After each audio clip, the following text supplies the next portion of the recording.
Hello and welcome to the Soul Sing podcast. It's me, psychic medium Jason Paul, and it's as lovely as it ever is, my darlings, to have you here with me. Now, I feel that healing mediums are often the unsung heroes of spiritualism, and they often don't get the credit they deserve. Mediumship tends to get the spotlight because it's visible, it's evidential, but healing has always been a cornerstone of the movement from the very beginning. Sometimes the greatest evidence of spirit isn't necessarily a name, a day, an occupation. It's the transformative effect that healing can have on people. Healing can obviously take many forms: emotional, spiritual, energetic, grief healing, and sometimes physical improvement.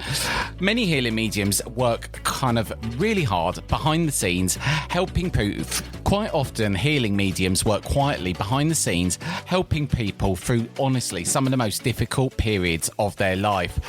The purpose of healing isn't necessarily to cure someone. I'm going to say that from the very get-go, but to bring balance, peace, comfort, and alignment. So on that note, let me introduce you to a fellow listener called Chrystal Rose. Now, the first thing I'll say about Chrystal Rose is she made me laugh so much, and we had a right good natter. I think in some ways we was almost becoming like a bit of a comedy double act on this episode. She's a healing medium, and she came into this world off the back of some very kind of scary experiences, one of which involved her being a young lady being approached by a man in a van and literally having a spirit intervention in that moment that she feels, on reflection now, pretty much saved her life. So that was her doorway into this. I absolutely loved the authenticity of Chrystal, and it really made me feel about how much in life we kind of get lost behind what other people think, and how much that actually stops us in our life living our full potential. We give so much thought to, what people think about what I'm going to do, what I'm going to say, etc., etc. And I know myself, it's held me back so much in my life. So Chrystal's definition of healing isn't just Reiki or laying her hands on someone, so to speak. She really sees herself as a channel for healing. I've been doing so much research recently into physical mediumship and the ways of the old, and what can be done with psychic surgery is absolutely incredible. We've actually got a really interesting psychic surgeon coming onto the show soon, and she sent me a video recently, and it was absolutely crazy, which led my mum to then tell me that my granddad had a really bad accident when he used to work at a printing press, which damaged his back. Actually, no, I believe it was the NHS that messed up the operation, but that to one side, he actually saw a psychic surgeon, which really helped him at the time. So this is my conversation with Chrystal Rose.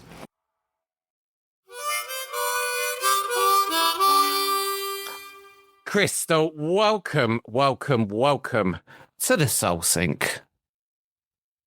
Thank you, Jason. I'm delighted to be here. Well, I'm delighted to have you on. Thank you. So, there's lots of questions I wanted to ask you because you very kindly filled out one of my guest forms, which I must say from the get-go, it needs to be reworked. So I actually read something back and I thought, what were some of these questions on here? What was I thinking when I wrote this? But anyway, that to one side. You are a medium and you describe yourself as the healing medium. What does healing, mean to you? What does that mean to you, being the healing medium? Do you know what, Jason? It's like you're in my head, because I went and wrote that. When you're doing the end of your email and you think, what shall I call? And I think, well, that's my catchphrase. I thought, but I haven't learnt spiritual hands-on healing yet in the spiritual churches. But I've done it the other way round. I've learnt all the Reiki. But it's not just the healing like that. You're a channel for healing when you're giving messages in a church or on a platform or on a one-to-one, because lots of the time it's what people need to hear. It's not what they want to hear necessarily. And people say, oh, will I win the lottery? And when I went up to Arthur Findlay the other week, there was a chap in the audience for one of the mediums. She was giving a tutorial and he said, well, if you can get a bit of a book, you should get the whole front cover and the name and what's he? And I thought, oh, he doesn't. You know, I thought that's like Yes. saying you should get the lottery numbers. Well, you're being very limiting, aren't you?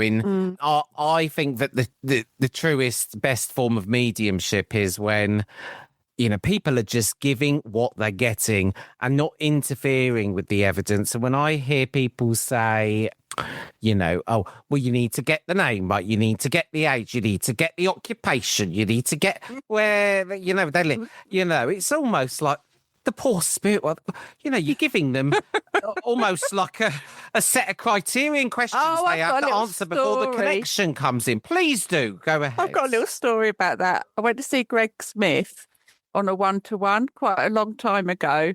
And I'd had a couple of messages. It was not long after my dad passed. Well, I don't know. It might have been a lot of years. Anyway, I hadn't heard from him a lot. And he was giving vague messages, and he's one of my guides, a bit like your granddad is. And I said, Dad, I was talking to him, as you do. I said, Dad, you've got to come through with a name and a date, your date of birth. I said, just say May, just say when you were born. So I went, it was my turn to go in to see Greg. I sat down, he got a couple of angel cards out, and he says, I've got a fella here, and he's shouting Maine.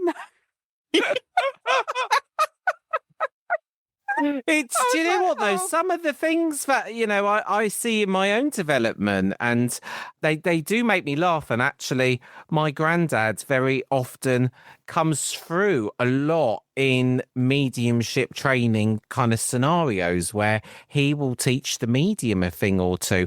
And there was this instance recently where there was a medium and she kept saying, oh, I'm getting your granddad, give one or two bits of good evidence, and then she'd say, I'm losing him now, he's stepping back, and then she'd get him back again, and I'd think, no, and she'd say to me, he keeps walking away, I'm losing the connection. And I kept thinking, no, you're getting in your head, that's not to do with my granddad. And at the end she said to me, the funniest bit was, my granddad is now showing me in my third eye that he is a giant above me, and he's sort of looking at me and laughing at me, looking down and laughing. I said, look, what he's doing is he's laughing with you because he's showing you that, he's never been stepping away in this. It's you keep dropping the connection through your head. So I want to ask, you very kindly reached out to me. You listened to the show, but you are a medium in your own right. Tell us how you came into this world. Tell us your story, Chrystal.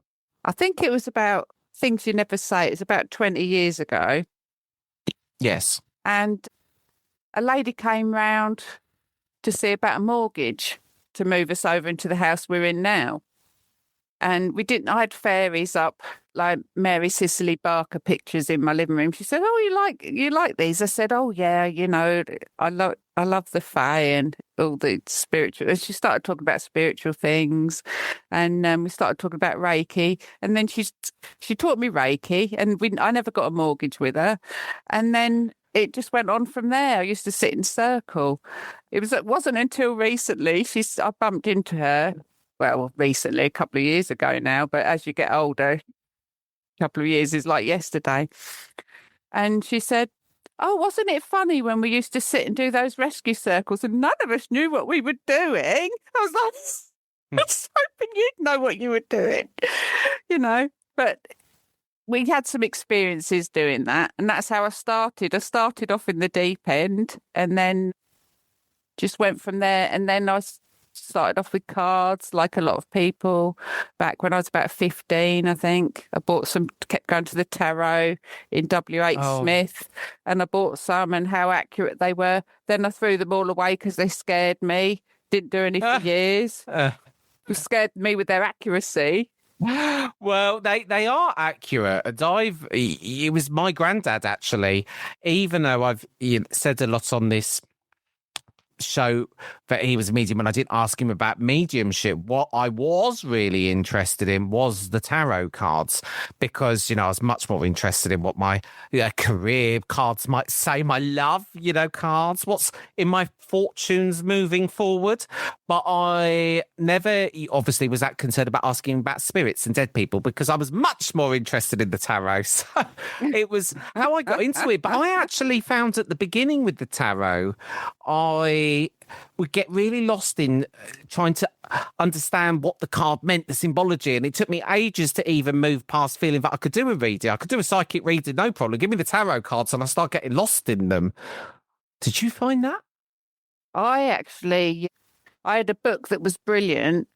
And because I sort of skim read things, we talked about that earlier before we came on, I've got this talent for skim reading. I'd think, oh, that means this. And I wouldn't read the cards so much as tune into my intuition anyway.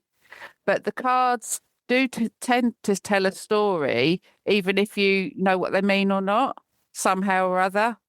And yes, I sort of looked up and I think that goes with that one. And I kind of knew when I joined the Navy and met my boy's dad, I knew that I'd meet someone when I went away. And yes, it was funny. Oh, Very it's very interesting. I often think they're just like a mirror reflecting back at you, the tarot. And I've noticed instances of them being very, very accurate. And I do often find that they're good at just using for yourself because, you know, it's very difficult to give oneself your own psychic reading, isn't it? It is, because you're so biased. You are. And you want, what do you mean? You know, even if you do angel answers or something, what do you mean yes? Don't you mean no? Oh, keep drawing one till it says what you want it to say, you know. It is. So you came into this world via Reiki, and I have had some experience. That's not strictly true. Oh, go ahead. Please correct me. Scoot it back. Yes. When I was about 5 or 6. Uh-huh. I had an argument with my mum, and my friend used to live around at the scrapyard. We lived in a little hamlet in a pub called the George and Dragon, and we had a great big garden. It was lovely. And it must have been the autumn time when the nights were drawing in, and I said, I'm off round the corner to see my friend Lisa. No, you're not. It's getting dark. Blah, blah, blah. I am. Hands on hips, you know. I'll be off. So I went off on my trike. And it must have been fun. They said, oh, no, you'll get grabbed by a stranger. But it had been about a couple of days before. They'd had me running from one end of the kitchen to another because I'd been learning about stranger danger at school. And this white van pulled up as I got along the country lane. And he said, you know, he said, I'll show you mine if you show me yours. And he didn't mean tarot cards, Jason. No, I can imagine he didn't mean tarot cards. I was only little. And the funny thing was, I knew nothing about anything. I was about 6, I think. 5 or 6, just starting school. And I saw in my mind's eye, like duct tape. And I thought, he will hurt me down between my legs. This was what went into my head. And I don't know how I knew that. And I mean, he had buck teeth, greasy hair. He wasn't a pretty picture anyway. So the instincts would have been. And I thought, I don't trust this man. And I said, oh, no, I don't want to. Thank you. You know, whatever. And off he went in his van. But he only drove up as far as the bridge and stopped round the corner. And I was looking round the corner. And with that, I started cycling back. And my brother, John Paul, was coming towards me. And I was crying my eyes out. I said, a stranger stopped me because I was terrified. Nothing happened. But I had to sleep in apart from this sort of download, making the danger. I could see ropes and things in the back of his car, in my mind's eye, in the back of his van. Sorry. Oh my goodness, what a traumatic experience. But that was so weird. But I thought that was psychic as I was older. But what I've realised is it was actually mediumship, because you're seeing. Yes. And it's a strong intuition. Well, yes, because you wouldn't be getting that psychically. You would be picking that up mediumship, because you've been dropped that in. It's not coming from within your own. You can.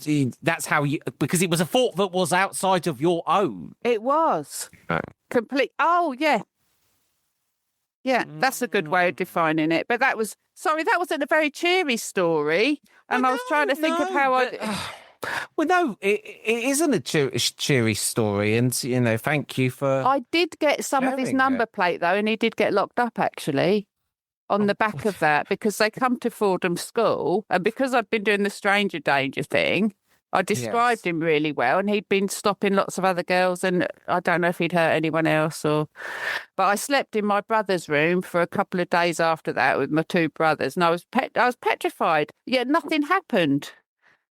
Really? I'm surprised she was petrified. Honestly, it's a story. I'm sitting here on the edge of my seat with what twists and turns. No, it's just an awful experience to have happened to you so young, and for that to have been, kind of what I guess you now reflect on as being, kind of. Oh no, that wasn't the first one. I had a happier one before that. Scoot back a couple of years, I was a 3 or 4, and my mum and my sister used to say, think of happy thoughts before you go to sleep. Same place where we lived. And I liked cabbage. She said, think of something you like. I said, well, I like butterflies. So I'm thinking of cabbage white butterflies. As a good way to get you in the right vibration to feel spirit, isn't it? Think of happy thoughts, glide down into them. Oh, yes, I can really feel spirit now. I'm moving into love. Yes, I like nice little trick. I might use that That's a good idea, actually. It's better than the stranger danger one. So as I went out into the garden the next morning, now this is a weird thing because I don't know. My mum's 90 Christmas Day, so I will ask her. And I've asked her, and she said, oh, yes, I remember that. But she's one of those who says, oh, yes, and you think, does she? My nan was a bit like that, actually. I would say, because she had a hearing aid towards the end, and she wasn't terribly old. She was in her late 60s. I'd say something to her, and I'd be talking along for about 10 minutes, and then she'd just respond with something totally different. And I'd think, have you just heard any of that? Was that selective hearing? And I once remember actually telling her that, because my business is in recruiting lawyers, it's a legal recruitment agency, and I was telling her all about, lawyers, and I once said to her, what do you actually think I do? And she said, oh, it's like the job centre, for lawyers. I thought, no, it's nothing like that. So I said, what do you think? People probably queue up and you take their seat. I thought, no, it's nothing like that. So that's funny, isn't it? So yes, you went back to being, 3 or 4, the first experience. Yeah. I'm glad I'm keeping up. I just about. Went out into the garden and there were swarms of cabbage white butterflies. And it was only personal to me. Nobody knew what I'd been thinking about as I went to bed. But the whole garden, the whole beer garden, as I thought it was just my garden. I didn't realise it was a beer garden, or, was swarmed with cabbage white butterflies. So that was like a magical manifestation from a 4-year-old. But I don't know if anybody else saw them or not. Maybe it was happening in your. Yeah, I don't know, but I definitely saw them. I did see them. And look at all the butterflies. Who knows? We'll be right back. Hello, my darlings. I'm launching a brand new monthly newsletter. Think of it as SoulSync in your inbox once a month. Or we'll be like pen pals. I'll tell you what I'm up to in my mediumship, what I've been doing over the month. There'll be free meditation downloads, events. Sign up jasonpaulmedium.com down at the bottom of the homepage, and I'll see you there.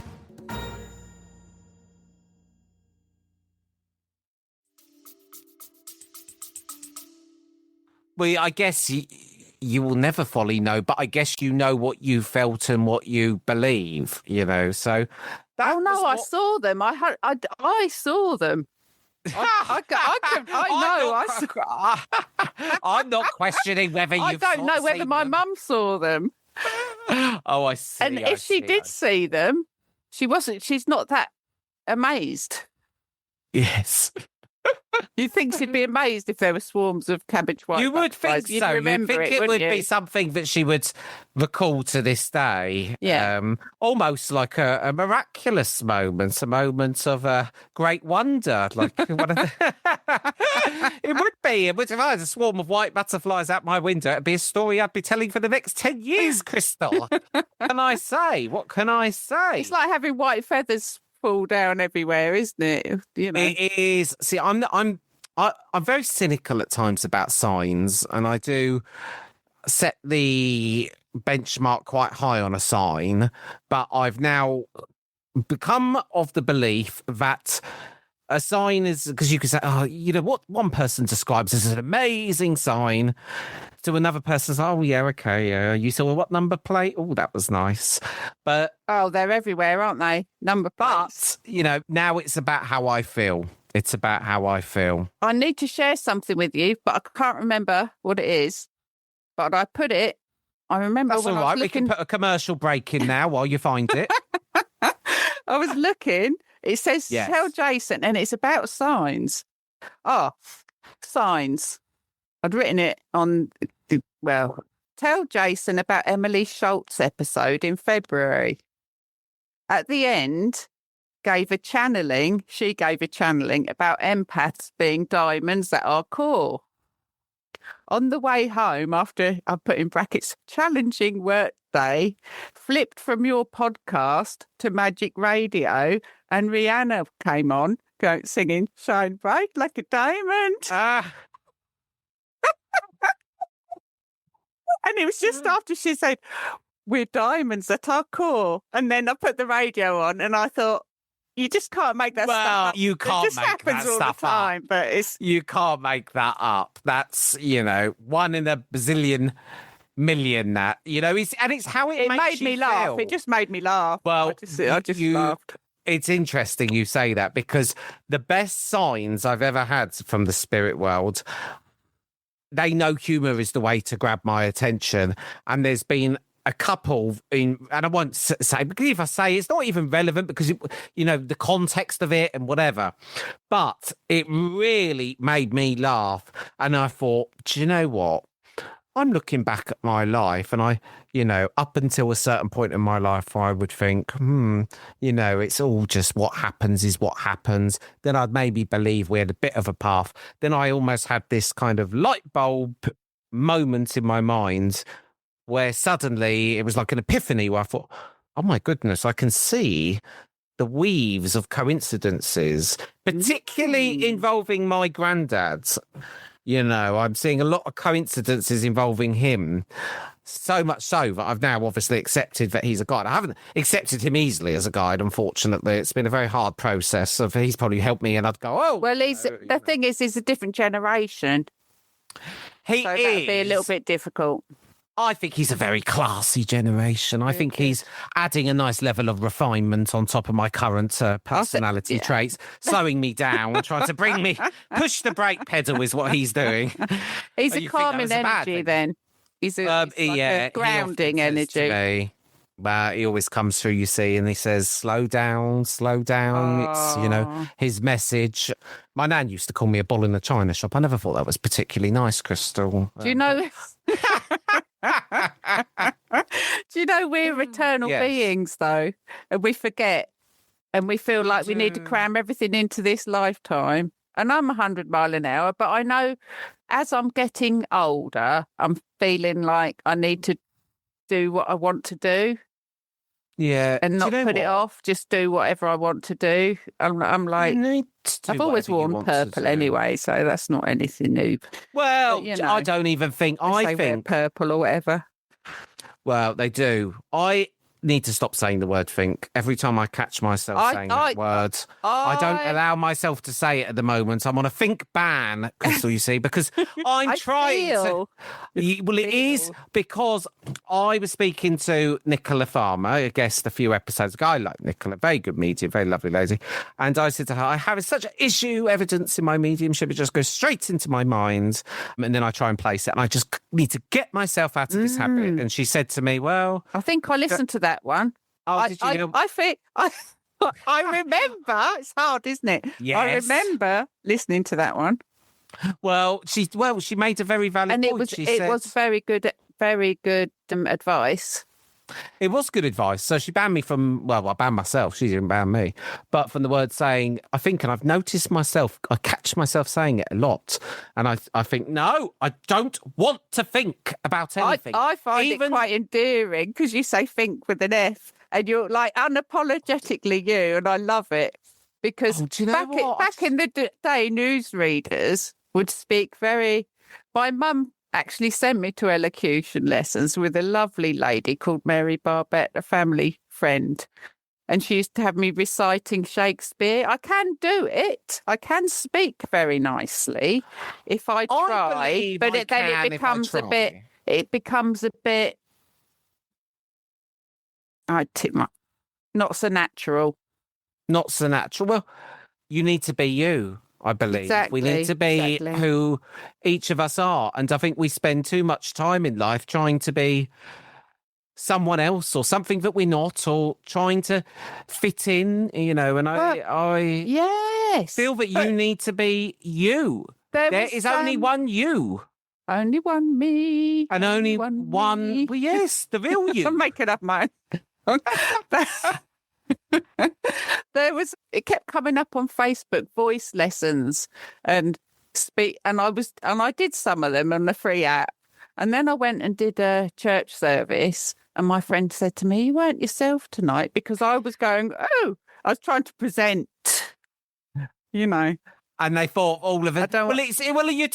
She was like, who's she tonight, Matthew? I'm going to be. You've got to be you. And even when I have started doing my recent outings and doing more of the platform, I have just said I am going to unapologetically be me. I do want to broaden my vocabulary because I do feel that due to not reading as many books as I've said, I do feel my vocabulary could be better. So I want to expand my repertoire of words. Jason, you don't need to. The only thing is when spirit comes through, you keep looking up words, because I think, what does that mean? You find yourself saying things depending on who you... Yeah. If you get a guide with a really good vocabulary or an older guide like your granddad, you might end up looking words up because you're thinking, where are these, Well, when I'm doing my mediumship, I don't even know, because it's so hard to describe one's own mediumship and what is happening. But when it's happening for me, when I'm making a connection, the first thing I get is very vivid visual in the third eye. I will get an image, something symbolic that I know that's to start me off, that's to power me off. Come on, Jason, right, go with what you're feeling in this visual. And then I don't even know how to describe it. What's coming to me a lot of the time is I'm just feeling it, knowing it. It's just subtle. Kind of. As soon as you open your mouth, it's so subtle. But as soon as you say it, and then if they come and tell you, there was a lady the other night, and I was giving her, all I could give her was all this environmental stuff. I said, oh, and you do, and she came and told me afterwards, it's all right because this will be aired so much later and I haven't given anything away. But she said, I'll tell you after the service what we do. And she actually has when people come to stay, they say, what's that bucket doing in your shower? Because they have so much water, they save some of the water in the bucket. Oh my goodness. They actually really do look after the environment to a large extent. And that is beautiful. Do you know what? I kind of thought we're having a lovely conversation. I love what a dedicated listener you are, and the fact that you seem to know the episodes better than I do. But I'm conscious that we're on here and we're not even talking about one of your books so far. Oh, they're not my books. They're Angela's. Angela? I have had Angela Medway-Smith. Yes. She's the lead author, and I've had 3 chapters in book collaborations. So I've written about the Healer's Oracle. I wrote about divine energy healing, a healing I channeled in 2019, just before 2020 occurred, then taught it online, hence the need. then I wrote about metacrystals, which is in the second book. That's a chapter.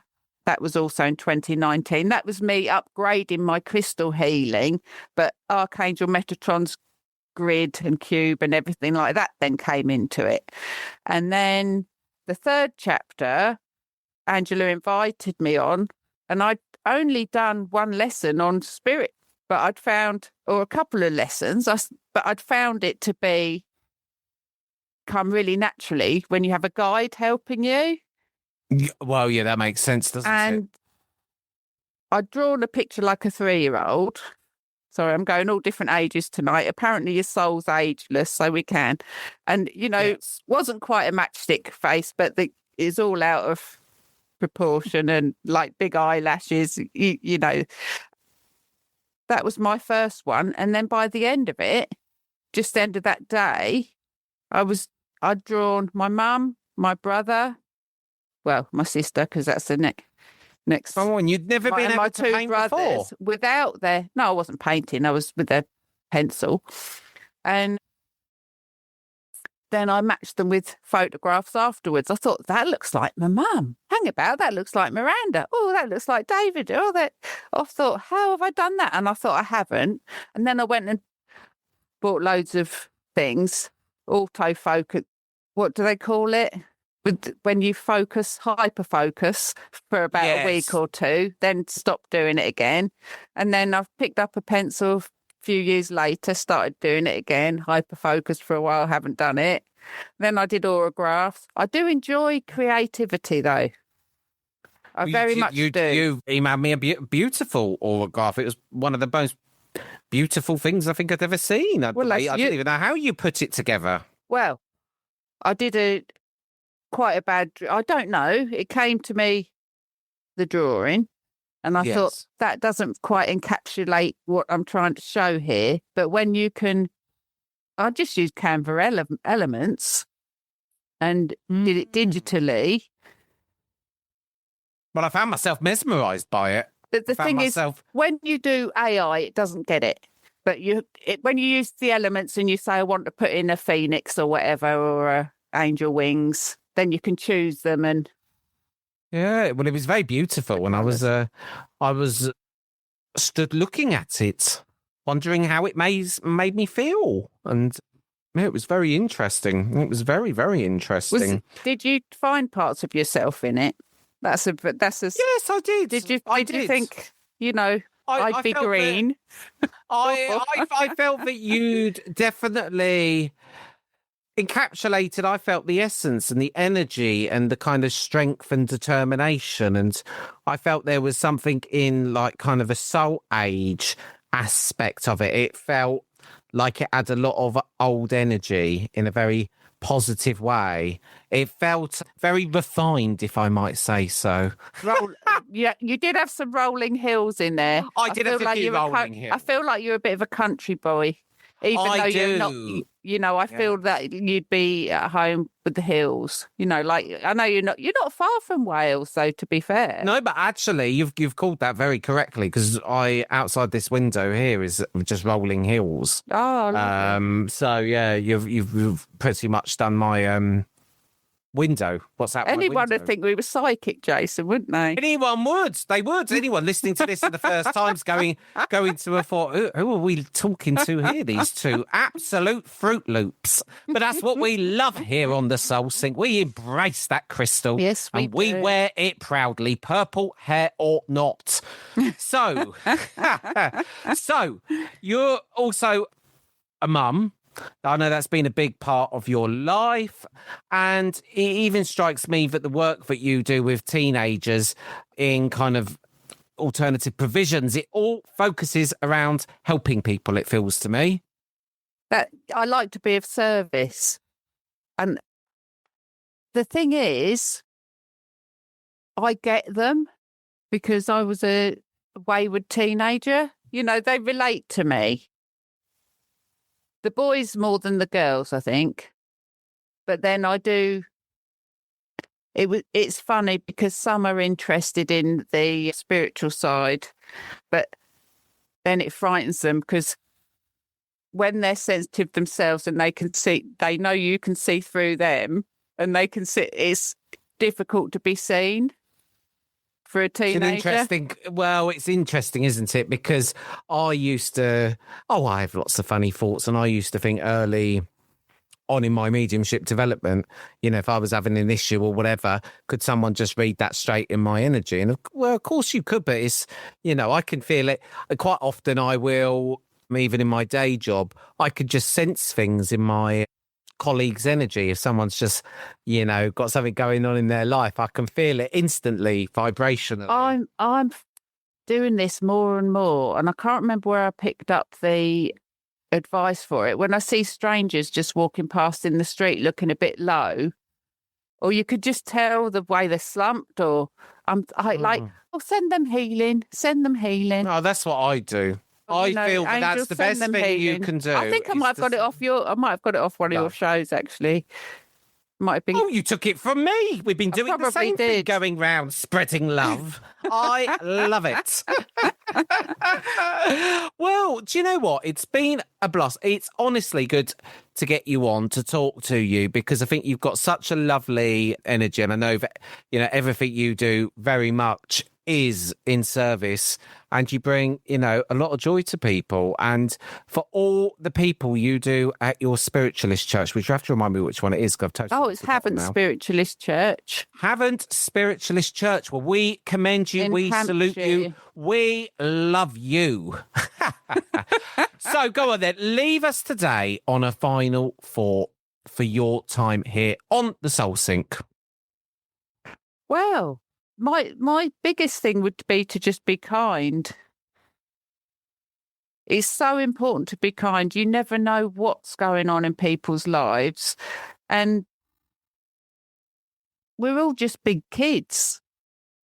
Everyone. When you look and see how people are and how they're behaving, they're projecting, and this goes with working with teenagers, working with anyone, I like that.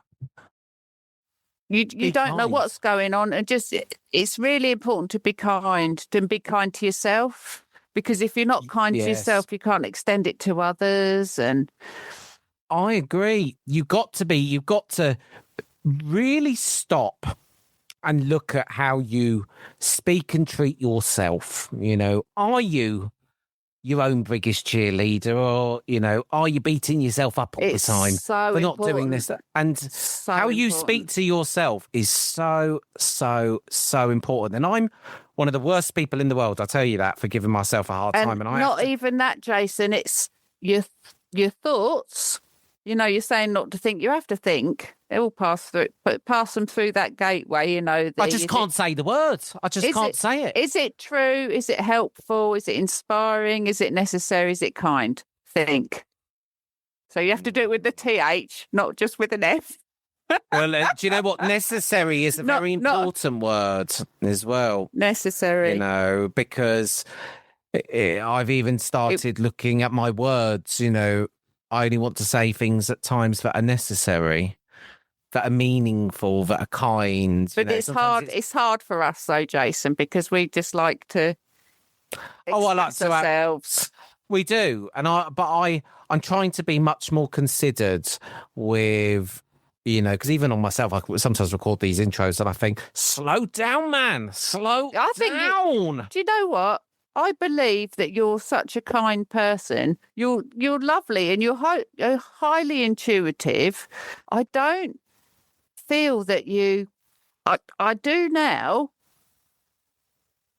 because inside we are all divine spirits. We're all God in human form. As an entirety, we're not powerless. We need to step into our own power and bring that kindness and that love and that world that we want to see, because we can create it. We so can. It's only when we think or we feel that we can't that we stay in Muggle land, as you call it. We do stay in Muggle land. We keep ourselves in Muggle land. Treacle. We do keep ourselves in Muggle land. We are God. God is all around us. God is everything. We can Nature. access anything. Anything is possible. Being the limitless life, the life form that we are, there is nothing holding us back except that of our minds that keep us small. It's Fear. The only thing to fear is fear itself. some of the wisest words ever spoken. I wish I'd just been a little bit less fearful in life at times.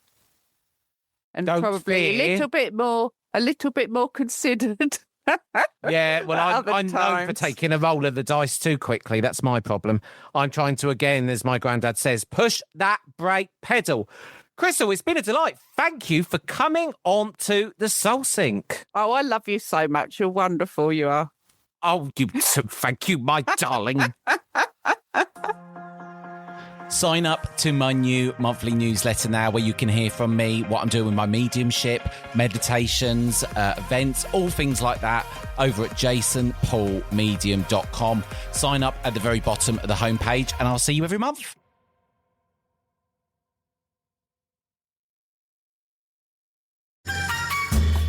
Hello there, Soul Sync, it's me. I interrupt this episode for just a moment to ask, if you find this podcast at all helpful, please leave a review on the platform where you listen to them. It helps other people to find it, and it means the world to me. Now enjoy your episode.